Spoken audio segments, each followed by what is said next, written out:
രാത്രി 12:30 നല്ലൊരു ചൂട് ചായയും കുടിച്ച് കണ്ണൂർ റെയിൽവേ സ്റ്റേഷനിലേക്കാണ്.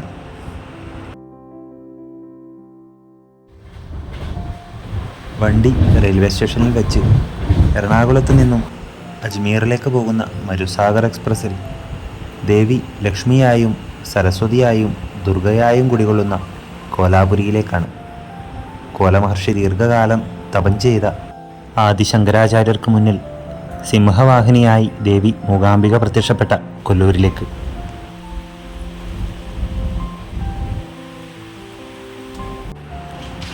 പുലർച്ചെ 1:40 കണ്ണൂർ റെയിൽവേ സ്റ്റേഷനിലെത്തുന്ന മരുസാഗർ എക്സ്പ്രസ് രാവിലെ കൃത്യം 7 മണിക്ക് തന്നെ ബൈന്ദൂർ റെയിൽവേ സ്റ്റേഷനിലെത്തും. മൂകാംബികയിലേക്ക് പോകാൻ ഏറ്റവും അടുത്തുള്ള റെയിൽവേ സ്റ്റേഷനാണ് ബൈന്ദൂർ. ബൈന്ദൂരിൽ നിന്ന് ഏകദേശം 45 മിനിറ്റ് യാത്രയാണ് കൊല്ലൂരിലേക്കുള്ളത്. ബൈന്ദൂർ റെയിൽവേ സ്റ്റേഷനിൽ നിന്ന് ഇഷ്ടം പോലെ ബസ് സർവീസ് ഉണ്ട് കൊല്ലൂരിലേക്ക്. ഒരാൾക്ക് 45 രൂപയാണ് ടിക്കറ്റ് ചാർജ്. യാത്രകളെ സുന്ദരമാക്കുന്നത് ആ യാത്രയിൽ നമ്മളെ കടന്നു പോകുന്ന ഗ്രാമങ്ങളും പുഴകളും പുലരിയും രാത്രിയും ഒക്കെയാണ്. നേരം പുലർന്നു തുടങ്ങുന്നതേയുള്ളൂ.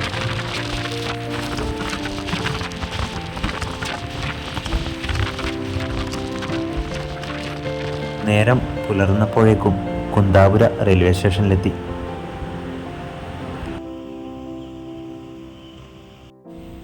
മനോഹരമായ പുലർക്കാല കാഴ്ചകൾ ആസ്വദിക്കുന്ന തിരക്കിലാണ് ഉമ്മിണിമോള്.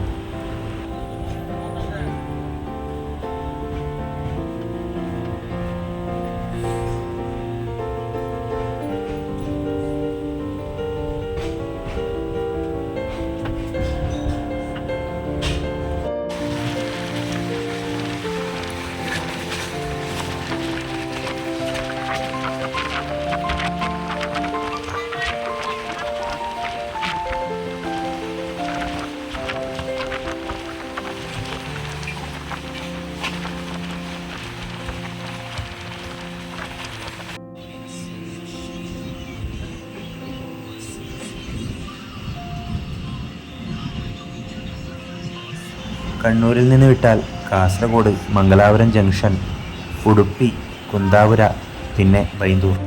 മരുസാഗറിന് സ്റ്റോപ്പുകൾ നന്നേ കുറവാണ്. ബൈന്ദൂർ റെയിൽവേ സ്റ്റേഷൻ ഏകദേശം അടുക്കാറായി. അപ്പോഴേക്കും പശ്ചിമഘട്ട മലനിരകളുടെ മനോഹരമായ കാഴ്ചകളും കണ്ടു തുടങ്ങി.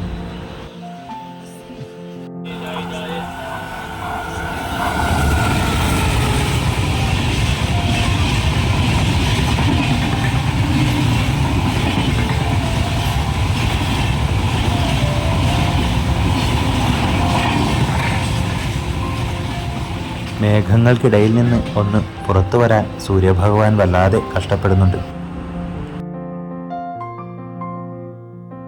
അങ്ങനെ രാവിലെ കൃത്യം 7 മണിക്ക് ബൈന്ദൂർ റെയിൽവേ സ്റ്റേഷനിലെത്തി. ഇതാണ് ബൈന്ദൂർ റെയിൽവേ സ്റ്റേഷൻ. മൂകാംബിക ക്ഷേത്രത്തിലേക്ക് പോകാനുള്ള ഏറ്റവും അടുത്തുള്ള റെയിൽവേ സ്റ്റേഷൻ. ശാന്തമായ തിരക്കുകളില്ലാത്ത ചെറിയൊരു സ്റ്റേഷൻ.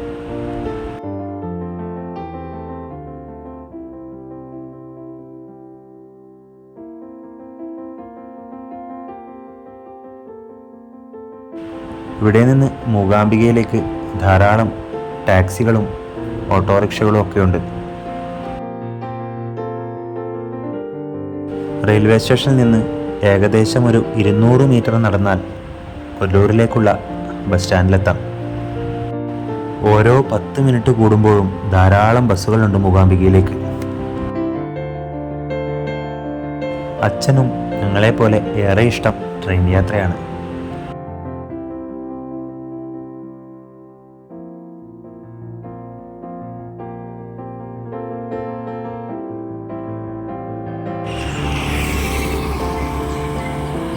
ഉമ്മണി എവിടെയാ പോന്നേ?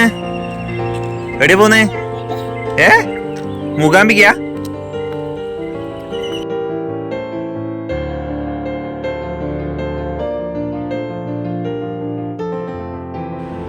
ബൈന്ദൂർ ബസ് സ്റ്റാൻഡിൽ എത്തിയപ്പോഴേക്കും മൂകാംബികയിലേക്കുള്ള ബസ്സും കിട്ടി. ഇനി ഇവിടുന്നൊരു 40 മിനിറ്റത്തെ യാത്രയുണ്ട്.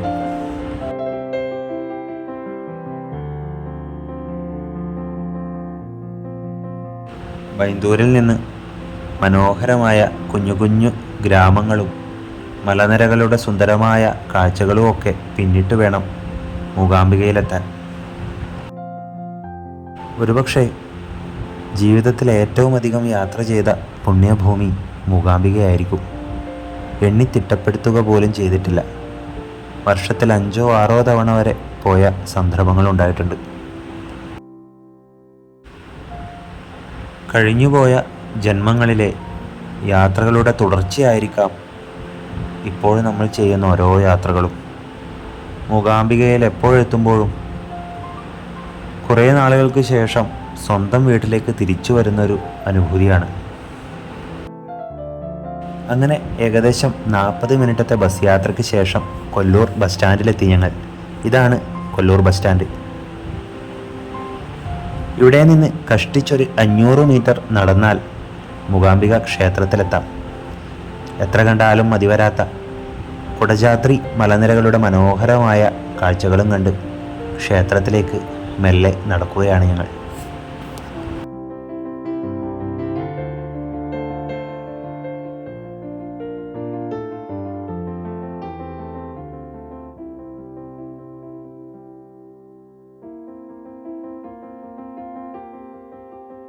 രാവിലെ 8:30 ആകുന്നതേ ഉള്ളൂ.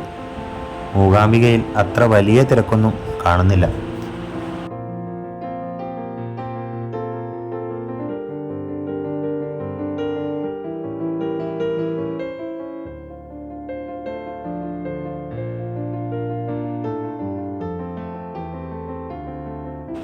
മലയാളികൾ നടത്തുന്ന ഹോട്ടൽ ആര്യാഭവനിൽ നിന്ന് നല്ല ചൂട് പുട്ടും കടലയും നല്ലൊരു ചൂട് ചായയും കഴിക്കണം.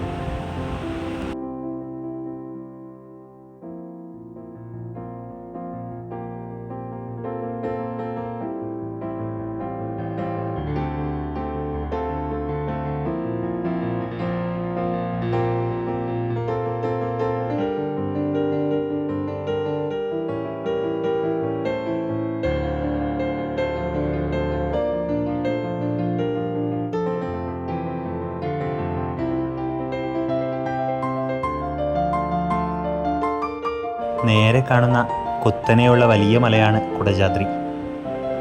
കുടജാദ്രി ഇങ്ങനെ കാണുമ്പോൾ കൈലാസ പർവ്വതവും അതിന് തൊട്ട് താഴെയുള്ള നന്ദി പർവ്വതവും പോലെ എനിക്ക് തോന്നാറുണ്ട്.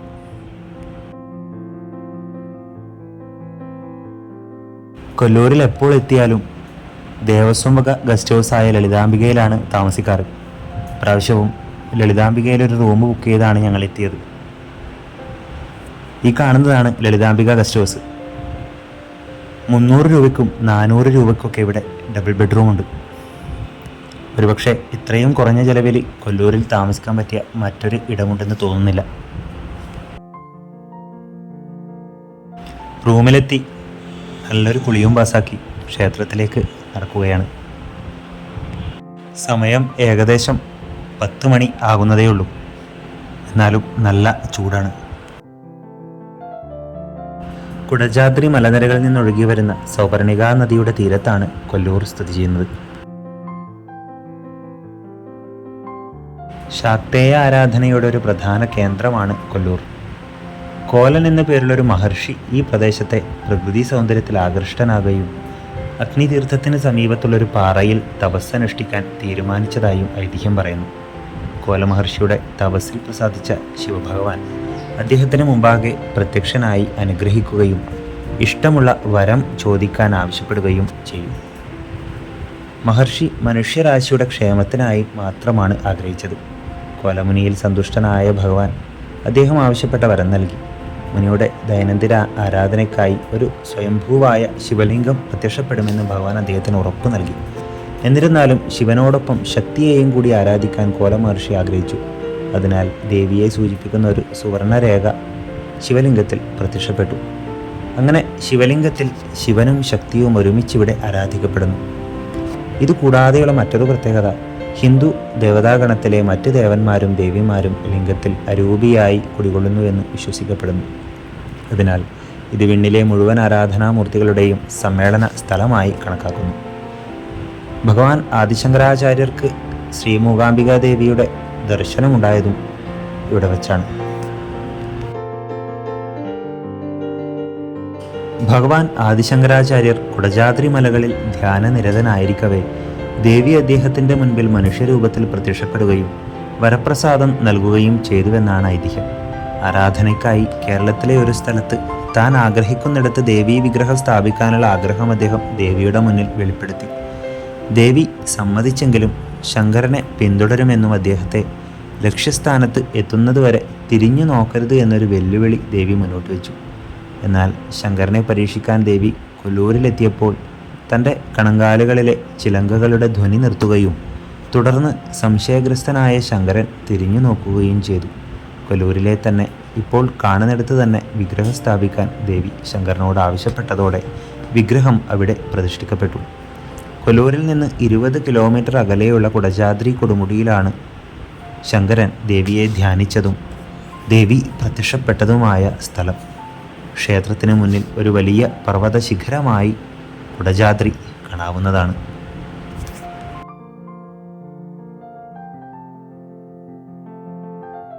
കുടജാദ്രി മലനിരകൾക്ക് മുകളിൽ ആദിശങ്കരന് മുന്നിൽ ദേവി പ്രത്യക്ഷപ്പെട്ട സ്ഥലത്താണ് ദേവിയുടെ മൂലസ്ഥാനം സ്ഥിതി ചെയ്യുന്നത്. അവിടെ ചെറിയൊരു ക്ഷേത്രവുമുണ്ട്.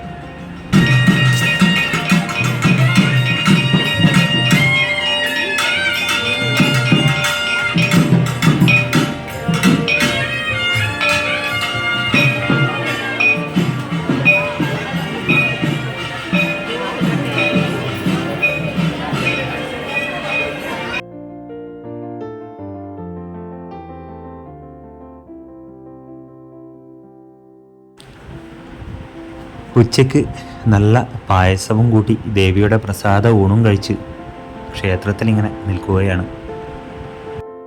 ക്ഷേത്രത്തിൻ്റെ മുൻവശത്ത് തന്നെ ഭംഗിയുള്ള 2 കൃഷ്ണപശുക്കളെ പരിപാലിക്കുന്നുണ്ട്. പണ്ട് ഈ സ്ഥാനത്ത് ആനയാണ് ഉണ്ടായിരുന്നത്. അങ്ങനെ ദർശനവും കഴിഞ്ഞ് ക്ഷേത്രത്തിനകത്ത് ഒരുപാട് സമയം ചെലവഴിച്ച് പ്രസാദ ഊണും കഴിച്ച് റൂമിലെത്തി ഐസ്ക്രീമും കഴിച്ച് സംസാരിച്ചിരിക്കുകയാണ് ഞങ്ങൾ.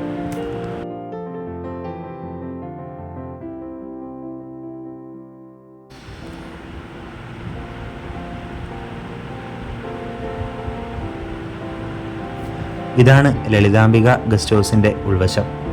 300 രൂപയുടെ റൂമാണിത്. ഇതിലും ബഡ്ജറ്റായി കൊല്ലൂരിൽ മറ്റെവിടെയും റൂം കിട്ടുമെന്ന് തോന്നുന്നില്ല.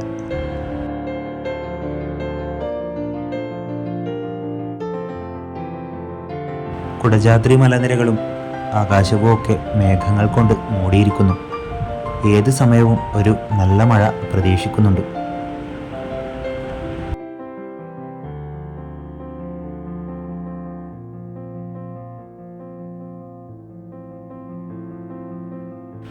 ഉച്ചയ്ക്ക് കുറച്ചു സമയമൊന്ന് ഉറങ്ങി വൈകുന്നേരം 5:30 ഇതാ സൗപർണികയിലേക്ക് നടക്കുകയാണ്. ലളിതാംബിക ഗസ്റ്റ് ഹൗസിൽ നിന്ന് മൂകാംബിക ക്ഷേത്രത്തിലേക്കും സൗപർണികയിലേക്കും ഒരേ ദൂരമാണ്.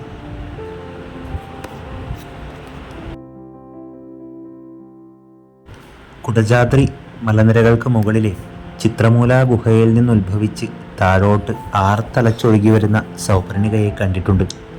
വെള്ളാരം കല്ലുകളിൽ തട്ടിത്തടഞ്ഞ് പൂവിനോടും പുല്ലിനോടും കുശലം പറഞ്ഞ് മന്ദം മന്ദം ശാന്തയായി ഒഴുകി വരുന്ന കണ്ണാടി പോലെ തിളങ്ങുന്ന സൗപർണികയെയും കണ്ടിട്ടുണ്ട്. പക്ഷേ നിർഭാഗ്യവശാൽ ഇപ്പോൾ സൗപർണികയിൽ തീരെ വെള്ളമില്ല. ഇതാണ് സൗപർണിക നദിക്കരയിലെ അധികം ആരും ശ്രദ്ധിക്കാത്ത ഗരുഡ ഗുഹ. ഇവിടെ നിത്യവും വിളക്ക് വെച്ച് പൂജിക്കാറുണ്ട്.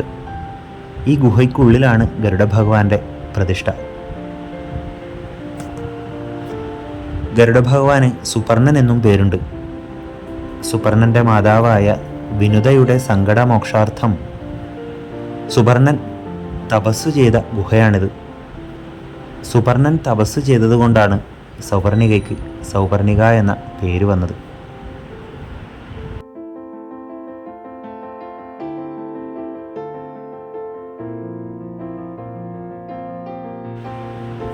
മൂകാംബികയിൽ വന്നാൽ സൗപർണികയിൽ സ്നാനം ചെയ്യാതിരിക്കാറില്ല.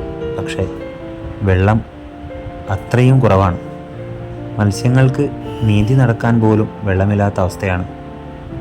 ഈ കാണുന്ന വെള്ളം പോലും ചെറിയൊരു അണ കെട്ടിയത് കൊണ്ട് മാത്രം കെട്ടിക്കിടക്കുന്ന വെള്ളമാണ്.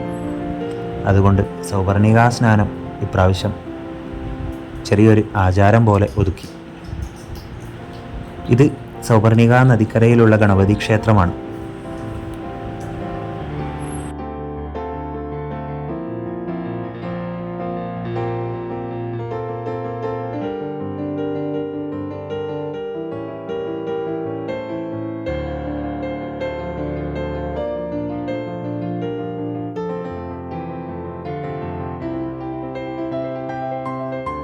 സൗവർണികാ നദിക്കരയിൽ നിന്ന് ക്ഷേത്രത്തിലേക്ക് നടക്കുന്ന വഴിയിൽ ചെറിയൊരു തട്ടുകടയുണ്ട്.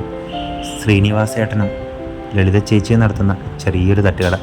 ഇവിടെ നല്ല ചൂട് ഗോളി ബജിയും മുളക് ബജിയും ചട്നിയും ചൂട് ചായയും ഒക്കെ കിട്ടും. എപ്പോൾ കൊല്ലൂരിലെത്തിയാലും ഇവിടെ നിന്ന് ഗോളി ബജിയും ചട്നിയും ചായയും ഒന്നും കഴിക്കാതെ മടങ്ങാറില്ല.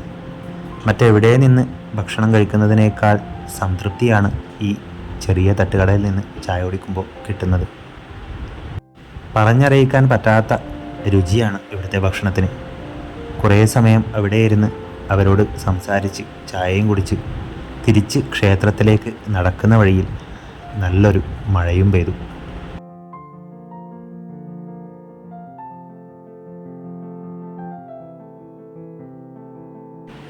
മഴ പെയ്യുമ്പോൾ കൊല്ലൂരിന് ഒരു പ്രത്യേക സൗന്ദര്യം കൈവരും. കുടജാത്രി കോടമഞ്ഞുകൊണ്ട് മൂടിയിരിക്കുന്നു.